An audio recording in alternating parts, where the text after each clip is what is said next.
স্নেহের শিক্ষার্থীরা কেমন আছো? নিশ্চয়ই ভালো। আমি নাজমুন নাহার আজকে তোমাদের সামনে আরেকটি নতুন ক্লাস নিয়ে উপস্থিত হয়েছি। আমাদের আজকের ক্লাসটি বিএসসি পাস তৃতীয় বর্ষের শিক্ষার্থীদের জন্য। আমাদের আজকের আলোচনার বিষয় 3 কাটা স্টিকলব্যাকের প্রজননকালীন আচরণ বা ব্রিডিং বিহেভিয়ার। 3 কাটা স্টিকলব্যাক।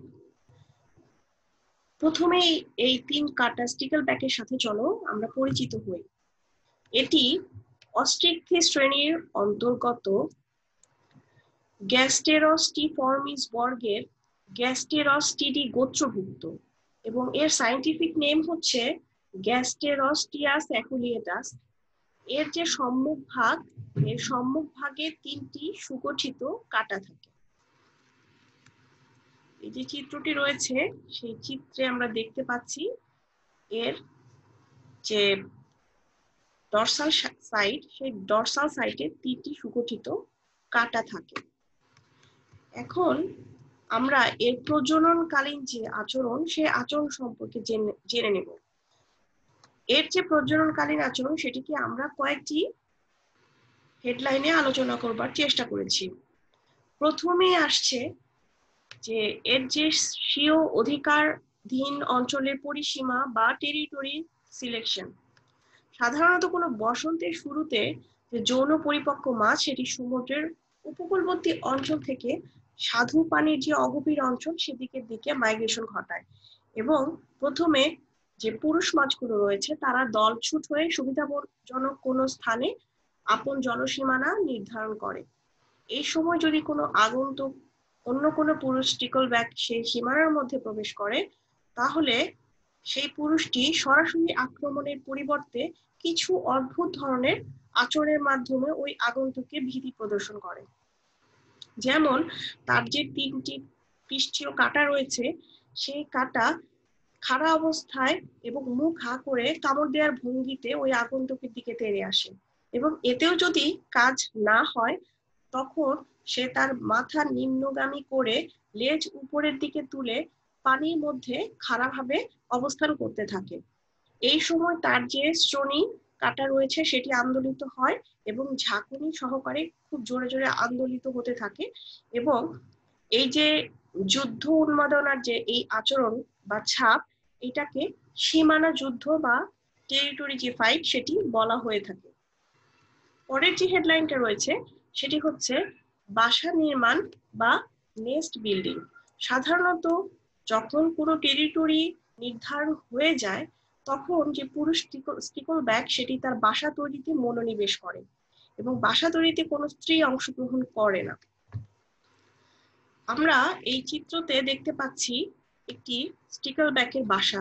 সাধারণত এই বাসা তৈরি করবার জন্য সে তার যে নির্ধারিত স্থান, সেই নির্ধারিত স্থানের তলদেশ থেকে মাটি মুখে করে নিয়ে দূরে নিক্ষেপ করে এবং পানির নিচে বিভিন্ন ধরনের আগাছা সে জড়ো করে এবং তারপরে তার যে বৃক্ক রয়েছে সেই বৃক্কের আঠালো রস দিয়ে এই যে আগাছাগুলো সেগুলোকে সুন্দর করে আটকে এরকম করে বাসা তৈরি করে এবং এই পুরো স্টিকলব্যাক বাসার মাঝ বরাবর একটি সুড়ঙ্গ কাটে। দেখো আমরা একটি সুড়ঙ্গের মতো মুখ দেখতে পাচ্ছি এবং নির্মিত বাসার মুখ থাকে মূলত 2টি এবং এর যে মধ্যভাগ সেটি কিছুটা প্রশস্ত হয়ে থাকে। তারপরের যে হেডলাইনটি রয়েছে সেটি হচ্ছে বর্ণ পরিবর্তন বা কালার চেঞ্জ।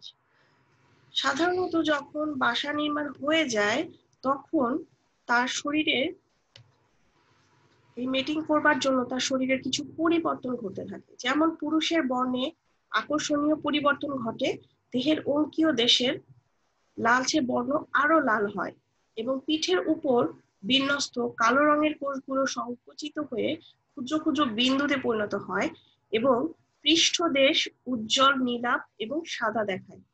চোখ দুটি আরো বেশি ব্রাইট দেখায়। আমরা এখানে একটি চিত্র দেখতে পাচ্ছি, চিত্রতে একটি পুরুষ এবং স্ত্রী স্টিকলব্যাক মাছ দেখা যাচ্ছে এবং স্ত্রীর বর্ণ যেটি হয় সেটা হচ্ছে রূপালী হয় এবং ডিম ধারণ করবার জন্য এদের যে উদর সেটি অনেকটা স্ফীত হয়ে যায়। পরবর্তী যে হেডলাইনটি রয়েছে সেটি হচ্ছে জিগজ্যাগ নৃত্য বা জিগজ্যাগ ডান্স। এই যে পুরুষ, সেই পুরুষের মহড়াকালে পাশ দিয়ে অতিক্রান্ত কোনো ঝাঁকে যৌন পরিপক্ক যদি কোনো স্ত্রী থাকে এবং পুরুষটিকে যদি পছন্দ হয়ে যায়, তাহলে একটি বিশেষ ধরনের নৃত্য পরিবেশন করে এবং এই নৃত্যটা কি বলা হচ্ছে? Zigzag dance.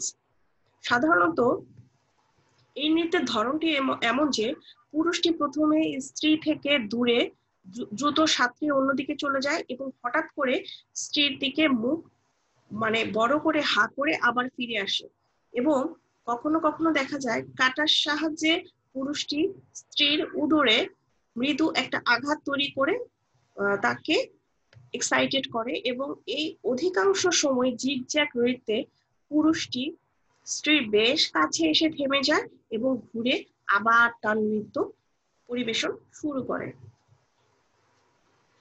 বাসায় অনুপ্রবেশ।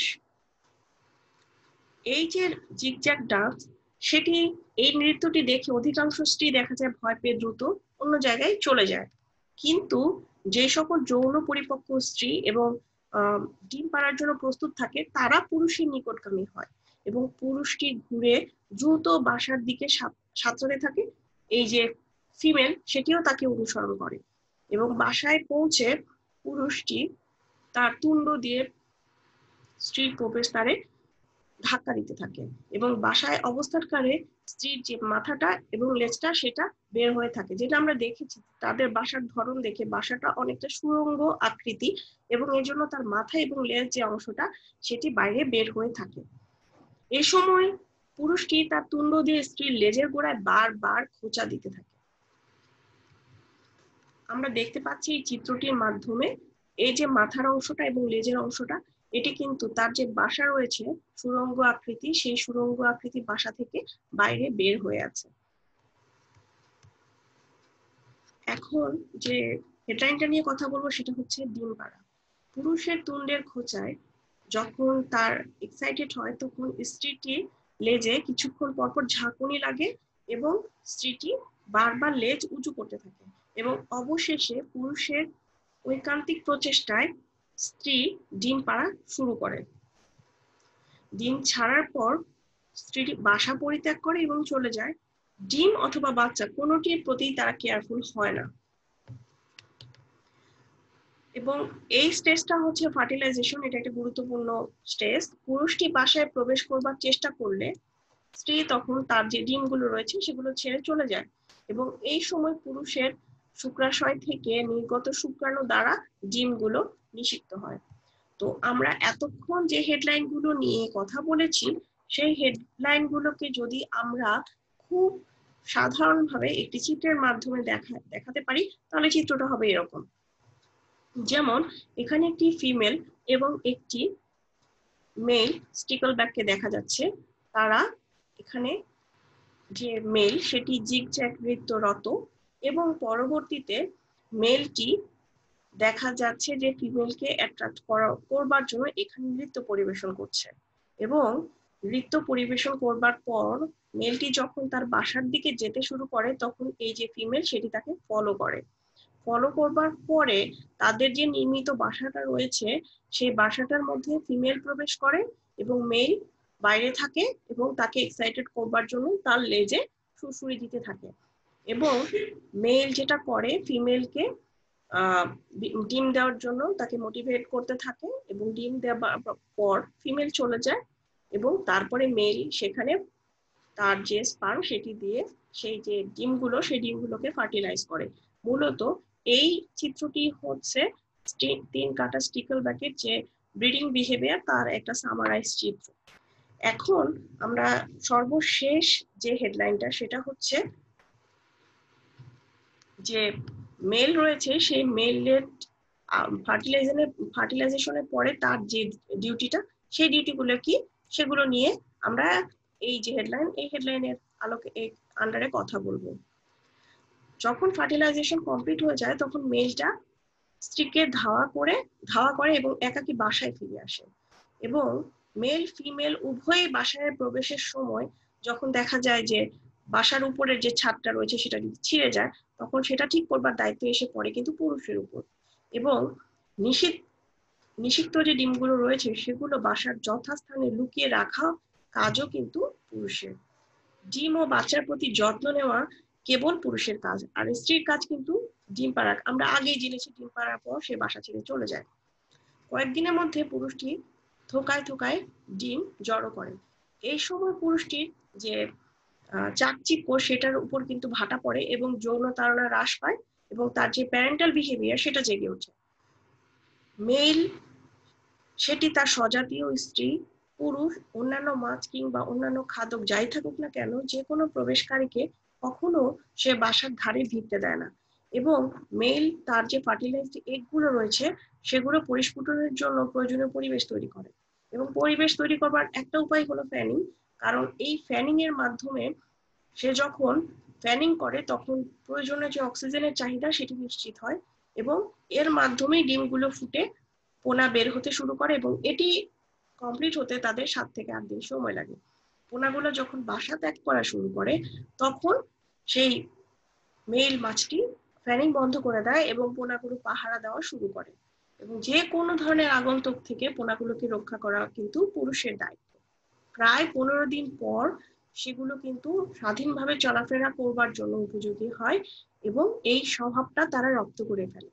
এবং কয়েক সপ্তাহ পর পুরুষটি তার নিজ অধিকারধীন যে সীমানা রয়েছে সেটি ত্যাগ করে অন্যান্য পূর্ণবয়স্ক সাথীদের মাঝে ফিরে যায়। এটি হচ্ছে মূলত 3 স্পাইন স্টিকলব্যাক বা 3 কাটা স্টিকলব্যাকের প্রজননকালীন আচরণ। আশা করি এই ইন্টারেস্টিং টপিকটি তোমাদেরও অনেক ভালো লেগেছে এবং তোমরা সুন্দর করে এই টপিকটি বাসায় আয়ত্ত করবার চেষ্টা করবে। তবে আজকে এই পর্যন্তই, পরবর্তী ক্লাস দেখবার আমন্ত্রণ জানিয়ে আজকে এখানে শেষ করছি। আল্লাহ হাফেজ।